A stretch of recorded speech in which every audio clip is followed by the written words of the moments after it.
Драги гледачи, наш денешен соговорник е навистина еден доста интересен прилепски лик, кој што не верувам дека некој не го познава, кој што за прв пат се појавува на еден медиум после 7 години откако ја напушти функцијата која што имаше.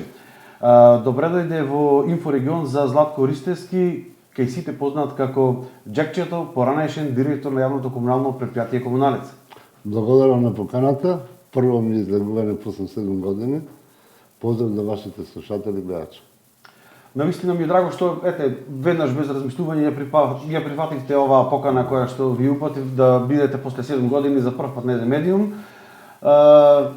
Со Джекчето има многу мабети кои што можат да се направат, многу теми да се разговараат, од прилепски мајтар па се до доста сериозни теми кои што на еден начин го тангираат нашето општество, нашата држава, нашиот град. Така да се надевам дека во една поопуштена малку атмосфера, 7 години потоа, ќе може да поразговараме за работите, што се случувале тоа, што се случуваат сега, но и она што не очекува исто така во иднина. Ајде да почнеме малку со некои теми поинтересни, еден малку поопуштен разговор кој што се надевам дека многумина ќе ги интересира што се случувало во тоа време, не само работата, иако Джекчето беше познат како строг раководител и неуморен работник, на еден начин, сега модерно кажано, воркохолик. Како дојде до тоа да вие имате прекар Джекчето? Сите имаме некои прилепски прекари, но Джекчето е специфичен. Добро, јас сум човек што не сакам да памтам имена и не можам да памтам и не знаејќи го името на некој на кој треба да му се обратам и го користам Джекче за да ми се обрати. Значи тој беше фоло на секој еден човек Джекче за да ми се обрати и тоа Джекче и така ми остана, значи во јавноста поради што. И јас се смеев ова Джекче на оние утикачени за компјутер мало, сега големо Джекче. Значи фактички Джекче ми остана, не знаејќи го името на тој што сака да ми се обрати, го употребував Джекче и тоа Джекче после почна да ми вика мене Джекче. Многумина се прашуваат каде е сега Джекчето после 7 години, што работи, што се случува со него? Па, после тие 7 години, јас јавно, 2 години работев во битовската фабрика Кромбер и Шубер. Значи, ја не се плашам дали ќе работа физичко или не физичко, ја и во Комуналецко бев, работев и на депонија и селектирав и ова, за тие убави пари од 45.000 што земав месец, одев таму. Меѓутоа, кога фати корона проблемо, заседнав дома и жената рече, ајде достатние, вика, имавме средства, финанси за таа плата. Имаше, вика, нема потреба, дојдеш, сега сум дома и сега сум моментално пенсија. Како сега пензија? Најднаш од премногу активен човек сега во пензија. Јас сум уште активен, значи, пошто како директор не успеав да се ја направам оградата ми паѓа, сега сам си малтарам, сам си ја правам, преуба ограда правам, значи нема да ја направам најначе, ја направам за година-две, примав финансите, значи 200 евра месецот си оставам, дворо си садам, бавча си садам домати и сега си седам во дворо со комшите, се смееме и едно убаво задоволство, убаво е секој ден да дојде до пензија, и едно убаво чувство, без обрски, оно што викаме слободен човек. Активен во политиката во моментов или не? Не сум активен, од 2017 година не сум активен во политиката. Што викате, бегај подалеку од политика или? Па татко ми рече кога ме вработи политиката во Комуналец, кога ме вработија, првиот ден ми рече, синко, те кладува директор, а политиката ќе те направи човек, на крајот ќе те умре. Му го памтам тој збор. Така се случи? И така се случи. Значи, после тоа, значи, сите почна да ме напаѓа, и ВМРО ме напаѓаше, и СД, и Кривични, Врте, т.н. Значи, она татко ми што ми го рече, исправно ми го рече, јас сум ВМРО-ец и ќе бидам ВМРО-ец, ни тогаш не се согласував со некој размислување од мојата партија, и од СДС, и одавде, и сега ќе гласам за ВМРО јавно, меѓутоа не се согласувам со некои работи што јас сметам како лично дека и така треба да биде. Мојата мисла е дека не се согласувам, меѓутоа јас како партиец ќе останувам ВМРО-ец, ќе гласам за ВМРО, да агитирам, не сум активен, нема да агитирам, сега граѓани нека се го дај свој глас кај сака. А јас ја сакам партијата не се луѓето ида и ода, и така треба да биде, и јас сум заминал дека ида нови млада, али сакаш треба и критички и према своите и према другите, моето размислување некој да го изнесеш. Да, бевте познат по тоа што дававте критики и на едните и на другите. И токму поради сето тоа се случува и голем број интересни работи. Сакам да напоменам, некои можеби од Пловчани ги знаат, некои не. Дел така се распрашува што се случувало во тој период, па дојде до еден интересен податок, навистина смешен, кога 2005-2006 година тоа јавното предпријатие едно што беше за цел град се расформираше и се поделија комуналец, водовод и така натаму. При тој делмен биланс на комуналец му припаднала една стара Шкода, ама како га настанало кој да ја земи резервната гума. Точно е, кога појдов првиот ден, Шкода црвена беше и требаше јас како директор со службената кола единствено таа беше да одам на пат. И ми рекоа директор, кај човек нема резервна гума. Како ми рекол нема резервна гума, во делбениот биланс кај остана гумата. Таа беше смеја и немаше резервна гума, тогаш го користам моето собствено возило по закону. Она се го испајча, немавме пари, блокирани бевме тогаш. И скоро една година ја терав мојата лична кола за потребите за комуналец, си го плаќаше по законот едно и после кога имавме пари 2006 година го купивме Citroen. Значи Citroen од 2006 до ден денеска колку години има? 10, околу 18 години Citroen е околу нас. И точно е, немаше резервна гума, викам како се делете, што се делете. Толку беше сиромашен комуналец, премногу. Исто така интересно е што имал само една косилка, па таа косилка била на туркање и за да се искоси центар морала да се турка до точила и назад. Точно, повеќе че се морија во туркање, него ли самата работа што требаше да сврши. Точно е така. Потоа се набавија нови со текот на време. После да се набавија, купивме се целата единица, изголемивме единицата, па некаде мислече околу 30 косачки, купивме еден период на една школот, купив, кога исправивме фирмата, која финансиски зекавме, и купивме и па за тоа и се коси, направивме многу површини, и врз базната требаше многу косачки, многу големи инвестиции. Направивме 5 милиони инвестиции во моје време, 5 милиони, кои што може да завиде општината и во претходната власт за време на СДС со Илија Јовановски, и сега заедно општината нема направено 5 милиони инвестиции, колку јас што направив само во комуналец. Кој што од тие 5 милиони, 3 милиони се во капитално повратни што се царинскиот терминал, примарната селекција, гробиштата, секундарната фабрика за секундарна и капитално неповратни, тоа се парковските површини, таму 2 милиони се фрлија, и капитало од 2005 до 2010 се зголеми за 5 милиони. Кој што општината во 8 години може да завиде на тој капитал, што го вложивме ние околу за мој време. Голем број инвестиции, за нив би сакал да поразговараме малку подолу во интервјуто. На почеток спомнавте дека секогаш сте имали една критичка мисла, без разлика кој е на власт, кој е во опозиција, така да мислам дека според некои новинарски мои извори што ми ги дадоа, дека имало едно интервју на една телевизија, каде што сте го искритикувале дури некој министер од тогашната власт на партијата, вие кај што сте припаѓале, па ајде се кренало гунгула голема, па морало емисијата да се сечи, да се лепи, па да се дојде до тоа што требало како производ да се... Да, спомнуваме што е, таа е вистина, тоа се случи во Скопје и имаше еден притисок, зашто така, па настана, па се продолжи после емисијата, ама во скратена верзија, точно. Освен спрема политичарите, сте биле критичари кон оние бизнисмени кои што барале премногу. Има една исто така интересна случка кога дошол некој бизнисмен во комуналец, во старите простори, зборуваме кај Димо наредникот, кога најверојатно побарал премногу, па вие сте му рекли ако си дојден за лепче арно, кај џакчето погача нема, и сте му ја покажале вратата. Па тој збунет кутриот наместо десно спрема излезот, заминал на оранжериите, па додека излегол од комуналец му требало малку време. Да, дали е вистина точно, имаше еден бизнисмен, точно од декларираше дека е нашата партија, дојде по погача, меѓутоа му реков, ова погача не може дека да биде, толку беше моćен, значи неговата фирма моćна беше. Чекутата се бајле, одма ми дојде контрола од Скопје со инспектори да се види зошто е случај. Ја му реков тоа нема да се заврши, кутриот толку беше збунет, што наместо да излезе преку малце посурово му реков, ајде во овој случај завршиме, твојата работа нема да ја завршиме и во право бев, после која дојде инспекторите сватат дека во право бев. Тој толку се збуни, наместо капијата фати дека оранжерите, ја му реков, не се таму, вама е капијата. Точно, вистина. Значи, кај мене немаше партиско влијание во самата фирма. Да, партиски надвор од капијата.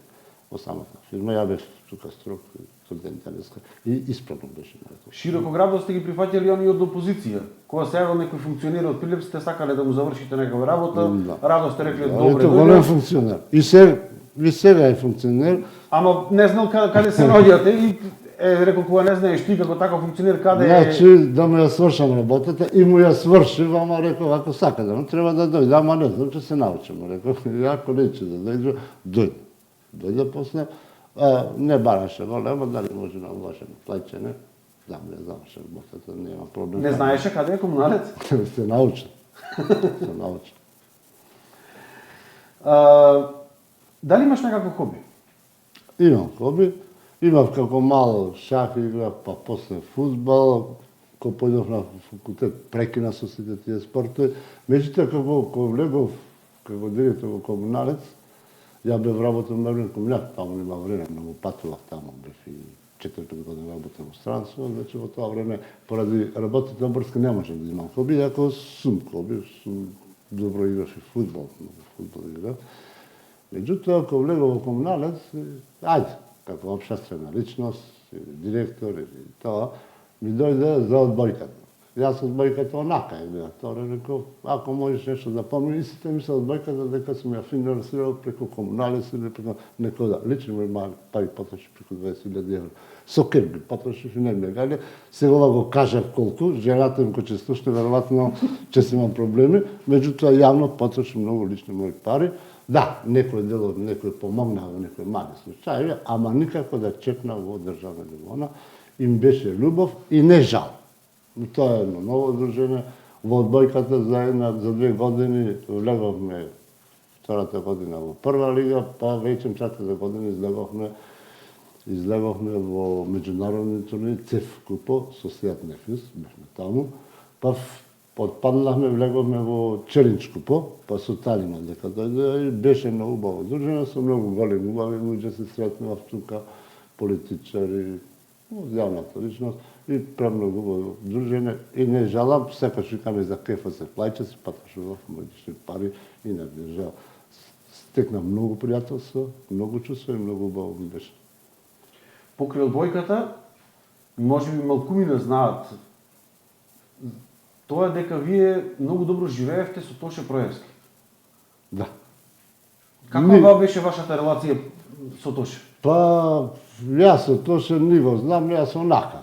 До тоа време некаде се случи, се чини 2006 година, или така нешто беше, дали 2006 или 2007 година. Ја почнав со одбојката да играм и водев за Битола на снимање, Ворбис беше, баш Ворбис требаше да се видам со директор Ворбис да снимаме емисија и попат ми звони телефонов, се јавувам овде, вика Тоше Проевски, јас Тоше Проевски, он онака сум го слушал, сум ја сакал на музика, али не многу. Рече, дали си тоа ти джекчето, јас сум, кога може јас и ти да се видиме, значи првото барање беше од Тоше према мене.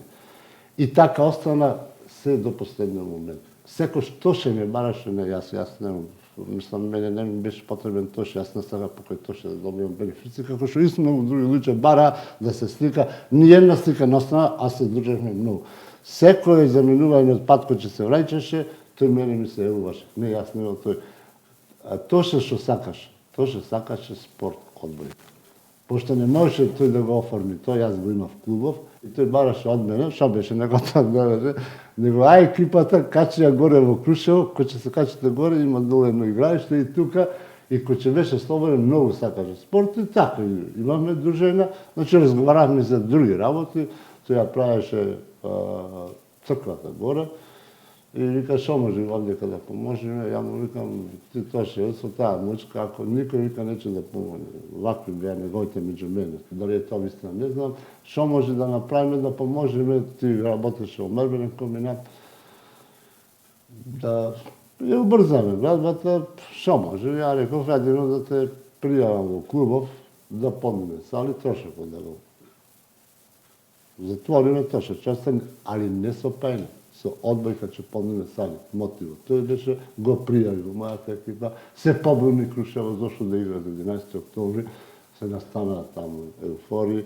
Јас се повлеков да не направам штета на никого. Го отпишав и се договоривме, отвори се клуб. И така, тој што го отвори Синалко. Пошто тој пеше за Синалко, тие работи.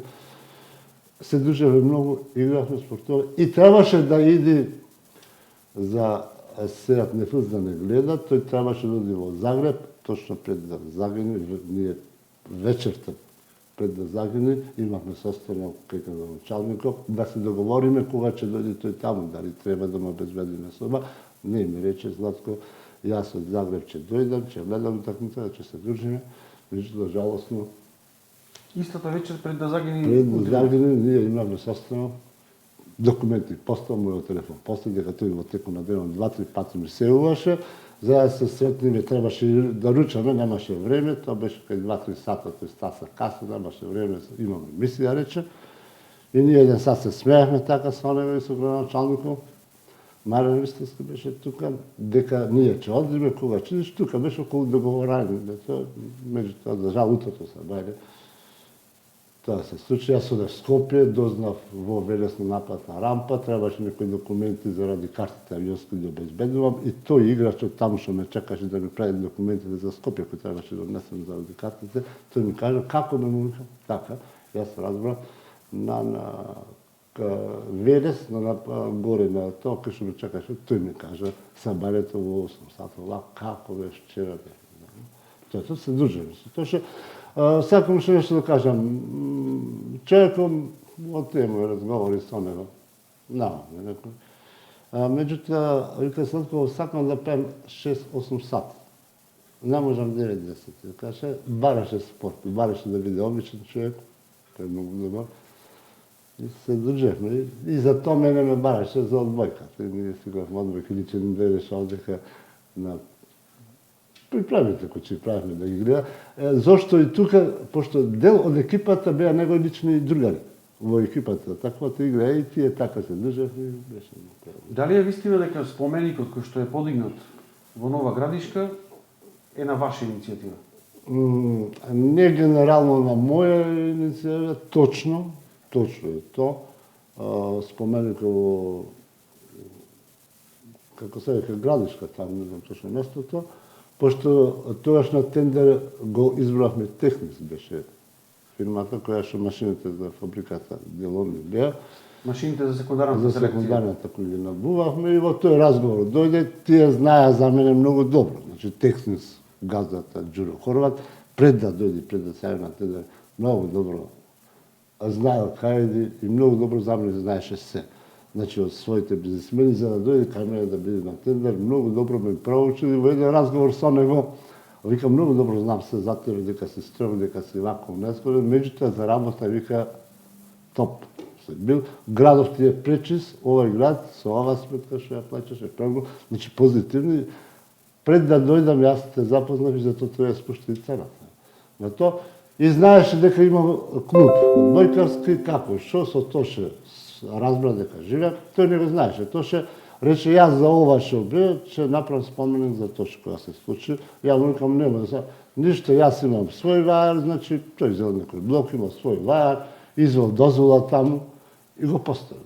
Споменик, после беше некоја критика као вајар, не ова, меѓутоа, иницијативата, каписата, ја не го тера да прави, него самио, желба за познатството со мене, желба дека јас живеем со Тоше, и го сакав, каписата од тука беше, не го тера да го направи, самиот си го направи на своја желба и го постави. Јас после разбрав дека го постави, ја не знаев дека го изработила, кога прочитав во новините дека ја постави, почна некој критики да радува, па ја рекол зошто некој дотоаш не поставил, се му не дуваме мана, зошто некој не го поставил. Мислам, човекот со позитивна енергија и го постави заради живењето со мене, што знаеше дека живеем со Тоше. Мислам, тоа беше иницијативата, ни од него страна злонамерна, ни од моја страна злонамерна. Некој немој да мисли дека нешто разлика од цената ја даде многу ниска цена. Упола некој ние што беше на тема.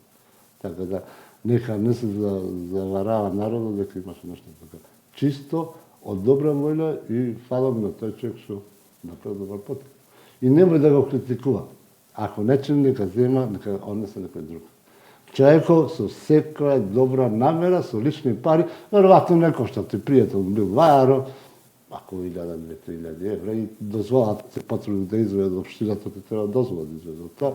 Некој ангажман, веројатно токму коштало околу 3-4000 евра до 5000 да речем. Не коштало толку, али направи добар гест. Заради мене. Токму така. И заради Тош, заради македонците. Позитивно. Да, тој споменик остана Остана. и до ден денес. Да. Многумина се прашуваат, Ристевски, што имаш завршено? Што си по струка? Јас завршив 85-та градежен факултет. Се вработив во мермерен комбинат. Од 87 до 90-та година под мермерен комбинат 4 години работев во Багдад, при струната на Садам Хусейн. Јас ја направив комплетно цела куќа на рака. Што значи, ако не ја направив добро, немаше да можам да се вратам. Прерва, значи таму направив 2 објекти, 3 објекти беа, во кој еден објект беше друг техничар. Тоа беше 87-90 година, престолнината на Садам Хусейн. Втората половина од Централната банка на Багдад, ЦБИ банката, и офицерскиот проект, тоа беше огромни количини. И проектот го сработив таму за СЦТ путеви Словенија беше Багдадски сад, кај што врз база на мојот проект што го направив таму, беше огромна количина кој мене требаше да испрати. Тоа беше пред војната на Ирак, околу 24.000 метра квадратни требаше на Багдадскиот сад да се почне проектот. Почнавме врз база на мојот проект што му помогнав таму, дојде со мермерен комбинат Кучија за нови наредни количини, прати мермерен комбинат втора група. Услово беше јас да го работам, пошто ја беше 4 години во странство, веќе ми беше смачено и бара гаранција тие за квалитетот на изведувањето, дека тоа во договорот беше јас. Ја откажав, му реков да го тргнем тој услов, нече повеќе додам, а мермерен комбинат независно кој да го прати, реков, гаранција ќе имате за квалитетот. Појде една група во Багдад, 3-4 месеци, поради војната се повлекла и замре тој проект таму, најголем проект Багдадски сад, тоа беше страшно граден. Значи, ете на мермерен комбинат како може да му помогна со мојата работа. Меѓутоа и џамијата во Дубај, да прилепчено, направена е од мермерски мермер. Првиот договор, склучен се да влезе материјалот, тие после накнадно, значи пред договор го направи 93-та, прв пат да влезе мермерен комбинат директно на пазара во Обединетите Арапски Емирати, 90-та година во март месец, појдов со една ташна, со 3-4 плочи, да појдам, кај шејко бевме, за пред договор, проектантот да го усвои. Шејкот на Дубај? Па веројатно тој главниот шофер, јас не ги памтам. Меѓутоа, пошто ние одевме преку Кат Трейд, тој беше босанец кој избегал оздравеното од моста, отвори фирма, кај што неговиот шура работеше во Хамари центар, градежна фирма, така беше врската, ја појдов таму со представникот Технометал Јанко Ристовски, значи двајцата го склучиме договорот за количините да одат директно таму преку Кат Трейд и така почна влезо на пазарот на мермерниот комбинат во Дубај и после дојде џамијата, пошто беше архитектот го метна материјал, го бедница, да не ода преку Италија, преку ова, него да ода директно преку нас. И така после го направија проектот, па врз база на проектот, преку Катрет фирмата, се пратија сите тие количини. И џамијата е направена од огромна преубава џамија. Ја нема појдено да видам, меѓутоа веројатно че имам како пензионер, сакам да видам, пошто договорот е да го јавно случај. Со Садам Хусейн, да не случајно имавте контакт? Да, со Садам Хусейн, неколку 3-4 пати тој дојде. Таму беше специфично работењето, значи тоа беше затворен комплекс. Старата престолница со новата граничија и моите работници кои работевме на куполите горе, имаше на тројца луѓе, еден стражар. И сега кој ќе сака да се одмора, ако се вртеја во старата престолнина, пошто беше ова повисоко од таја, се пули, а за да не се пула, ќе му рече не пули се, со грбо свртени према старата, со лицето ваму. Значи, поради безбедности причини, на секој тројца имавме стража. Таму беше специфично работењето и да, 3 или 4 пати дојде во контрола на објектот, значи, лично се испоздржавме со него, нормално се преведувачи, аз не го знам англиски, имаше и наши преведувачи, и од Пилепченка имаше преведувачки, на арапски имаше од Сплит, да, историја се поздрави. На крајот презадоволни беа, се заврши бето, го изработив, сите се замина, јас останав уште 2-3 месеци да го доработам во изведбено стајне, без да го изработам, не ме пушта да го изработам, презадоволни, преубав објект. Единствена престолнина последните 50 години што се направи. Тоа беше преубав. Со материјал од Марина комбинат. Многумина го знаат Џакчето како неумерен, кој што никогаш не спие, многу строг и како што кажав на почетокот, воркохолик. Дали строгоста која што имате како човек влијаеше врз работата на комуналец и успесите кои што се постигнаа? Да, сум релативно строг човек, меѓутоа некој викал казано, не ги казано ја луѓе. Многумина се жалеа во тоа време Џакчето не исказни скроз. Замислете што е казна. Ја во животот знам што значи 2000 денек да казнеш него. Меѓутоа јас за да управувам со фирмата, кога појдов кој на боловајне, кој ваму, кој таму, кој ваму, таму, и сега да не одам на боловајне, на платата, плюс викам, ако си редовен во месецот сите денови, 5 минути не каснеш, имате награда уште 1200, со се околу 2000 денари плюс. Значи, ако си редовен, не појдеш на боловајне и не закаснеш 1 сат, ти ги земаш плюс екстра награда. Сега, ја кога ќе појдем, ако тој не е во тоа време на работа, колку сати не се на работа? 2, пише 6 сати. Ја, тоа не е казна, пише се колку што бил, 6 сати. Се врз база на тие 6 сати, наградата нема книгова се, тоа вика казна. Никош од платата ја не касни. Од наградата што ја давав, за да ја добиеш екстра на платата, за редовно да не ми ода на боловајне и тоа што не оде, значи не можеш да собереш, имав компактност на вработените. Али јас викам, пиши колку што си на работа, ја не те казнувам. Врз база, тоа не ја добиваш наградата од платата, никош ја не сум чуo, ја знам што значи тоа. Ја ќе му се изразвикам, дека не чини, не те казнувам, ќе му дам на крајот зама, ќе му кажам дека ова не чини, ќе му се развикам, можда некој што се умени збор, за да го натерам, утре да не направи грешката, Дали е вистина дека сте казниле дури и работници кои што работеле ке маке ке поштана, мислејќи дека се од комуналец?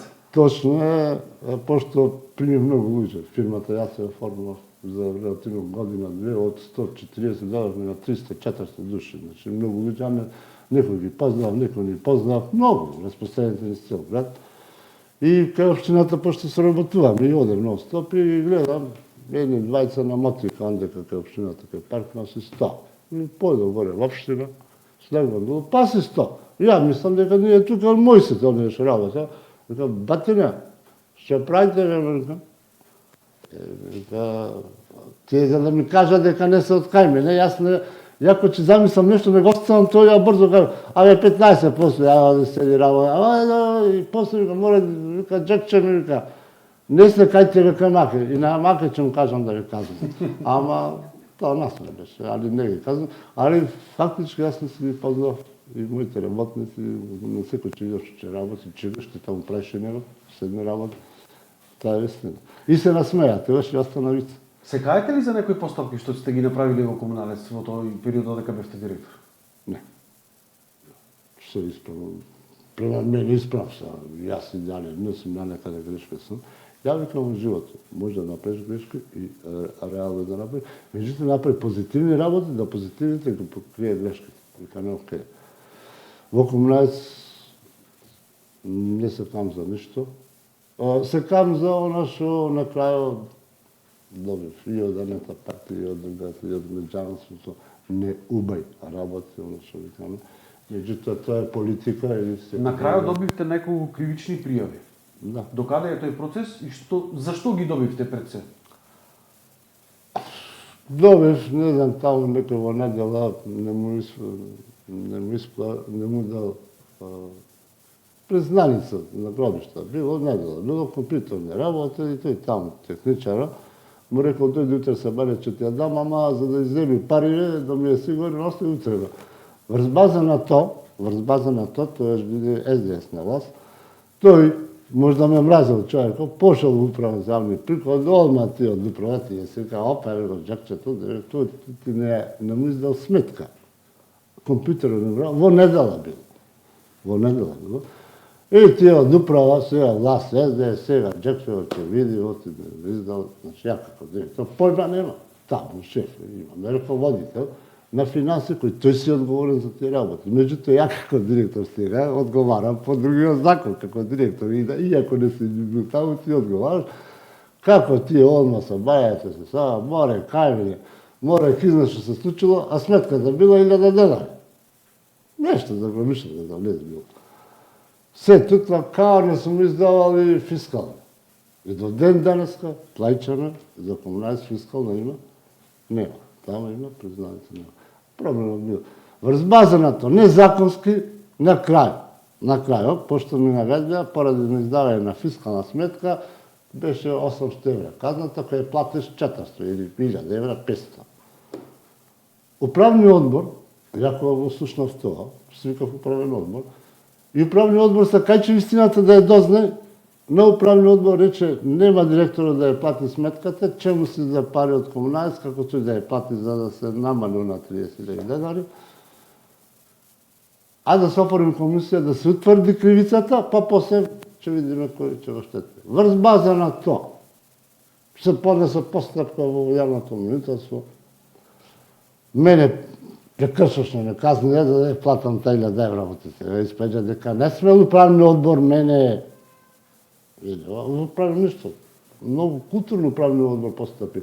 Да оформиме комисија, нека се плати сега сметката од ова, значи, и да се утврди кривицата која. Дали е директорот крив, дали е раководителот таму, дали е да се утврди.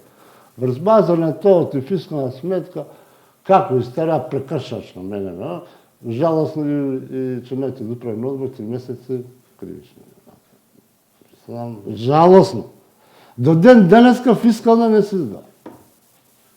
Меѓутоа беше тогаш удар на политиката. Знаеш, те нека се оди, нека се шета. Падна. Имаше и други предмети за покривањето на вториот предмет беше тој заврши така, јас можем да се шалам, ама видам дека е политика, ги платат тие се прекршочно, значи, а управниот одбор беа кривични. Без потреба за оти сметка на издав фискална немала. А фискална не денеска нема. Меѓутоа беше удар и на јавното министерство против мене, тоа се тоа дружено. Беше јас не направив жалба, оти ми рекла, џабе ќе правиш. Ја платиш. Колку тие се процесира предмети, колку стана? Сето и се исчисти, остана шерниот предмет со авансите. Значи авансите, дека јас сум взел таму 50.000, колку 5.100 сум взел аванси без назнака, ванута, не знам како, зошто преку плата сум враќал. Предметот е ушесто, испадна сега дека тие лоша евиденција воде како што и јас водев, зошто било преку плата враќањето точно. Јас ги прашав него, дали може овие аванси веќе ќе ги враќам, и таму на 3 месеци се сложуваме, управниот одбор треба да одобри колку е, како е. И после 3 месеци, ти не знаеш колку да вратиш, колку точи ти го прифати управниот одбор, колку. Не, се сложувавме секој квартален месец. Значи, квартал носиме и тогаш треба да се сложиме, да се разборчиме.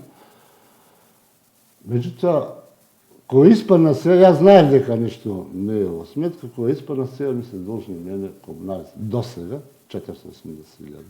Ќе се жалиш, ќе ги бараш тие пари? Процес е уше, значи има се супер вештачење да се докаже тоа, меѓутоа тоа има, меѓутоа испадна сега дека вичок на пари ми задржали, неточна евиденција, зошто било ремотено преку плата. Знаете зошто? Кога во 2006 година, кога ги гледам, тие ми вика, толку си должи ново, према мојо, сад нешто не е во ред. 2006, првата година уште. Луѓе нешто не водите, меѓутоа никош не се мешам, не имам право да се мешам. Управниот одбор, надзорниот се одобрува колку придавака, јас не се мешам. Јас не почнем на тие составници колку, како е. Меѓутоа знај дека нешто им нешто сумливо беше. И ја му рекол тогаш на книговодството, дали може враќање преку плата да биде, што беше целта? Да има втор документ. Сега има. Платата ми се задржува. Дали ќе ви прави, не ми прави, ова ништо. Викам, преку како контакција ќе враќам. Дел платата ќе ви кажам секој месец. Колку платата, Целта беше, од ја можем, ако нема пари, да пуштам плата, да изам пари и да ми дам на благајника. Еве, не е преку плата. Целта беше да имам дупла евиденција, пошто знам нешто не е точно, викам, ајче видиме. И може, и преку плата контакт оставав. А во 2006 година 66.000 не ми ги раскнижили. А преку плата, преку изводите, преку книжката, преку плата за држање. Не. Во 2007 година 151.000 не ми раскнижили. И тие сега не вода каква вазна. Од 5 месец 2011 година сум одел со мој приватни пари. А погрешка ми зајавува дека аванси вамо, аванси таму, ги имам документите. Меѓутоа, кога се заминав, јас се исправам нула, свајите мене мисля до 480.000, има уше, нече да ги проверува, некако се тегна, дај тие парите што и трошев, да видиме се сите треба за секоја фактура кај што сме платил, дека ми ја исплатили, дека ми ги барат тие да видиме и таму, има и таму вешка, ќе биде поголема. Испано од 2011 јас да се одам со мој пари. Процесот тука има супер вештачење, меѓутоа желбата на града, на партите беше Джекче се доде или насад или в затвор. Меѓутоа, ако толку народот сака да му исполнам желбата, нека, и судиката, јавно билето, судиката е малце по-реална гледат, меѓутоа нека направи. Ако има мерак, че поедам 3 години 5, како не шо во Стругаче возам, че му помогна, жената ми че и фала ви, нема да троши пенсијата, јас се да че, ја дам до чада да се ради. Меѓутоа, предметот да го ставиме, сега кај е предмет? Наред што мене на штателе. Имаме затривање на данок, вишок на пари. Кога замина 2007, вишок на пари има, не ги пријавиле како изложување благајните. Како жиросметка се изложување. Сега испадна да имаме затривање на данок. Сега треба да се прошири. Дали че сака јавни обвинител да ја прошири процедура, кој го изгрешил тие работи? Да одговара тој што ги направи грешките. Не е само да го нападнеме директорот Златко Ристевски. Сега че спадни, меѓутоа еве управа замен прико јавно ја викам, да појди да види, вишок на пари има, прикривање на данок има, врз база на вишок упатени пари треба данок да плати фирмата. И да одговара тој таму што много. Јавно, баш кod ова, управата за јавни приходи, тие се 7 точки. Вила и Петар нека ме викни, за 1 сат може да провере. Зошто оди предметов 5 години? Зошто го те сега не знаеме сега како да го решаваме? Сега испадна дека ми е борч. Ја не ги берам парите, не треба парите. Чисто ја барам. Мој пари за главен таму, а од другава страна, одиме. Ова е вистината, меѓутоа оставиме случај на јавното обвинителство. Да ми оставиме тие случаи на судот и јавното обвинителство. Ви благодарам за овој прв дел од интервјуто. Имаме многу теми, како што кажав, да поразговараме и малце со случаи поинтересни, по-хумористични што случувале, но и доста сериозни теми, како што е управувањето со отпадот, еден од столбовите, како вие што го нарекувате, на функционирањето на едно општество и на една држава, но тоа ќе го поразговараме во наредната емисија во вториот дел, ајде да кажеме, од ова интервју. Драги гледачи, тоа беше првиот дел од интервјуто со Златко Ристевски, кај сите познат како Джекчето, поранешен директор на јавното комунално предпријатие Комуналец. Се надам дека оваа емисија ве заинтересира сите, слушнаме навистина можеби интересни моменти кои што досега голем дел од прилепчани не ги знаат. Во наредната емисија која што ќе емитуваме за неколку денови, ќе продолжиме со една навистина интересна тема, а тоа е управувањето со отпадот, нешто што им представува проблем дури и на најголемите европски држави, а ние тука веќе имаме одреден рецепт кој што беше воспоставен со примарната селекција. Се гледаме во наредното издание на емисијата Инфорегион.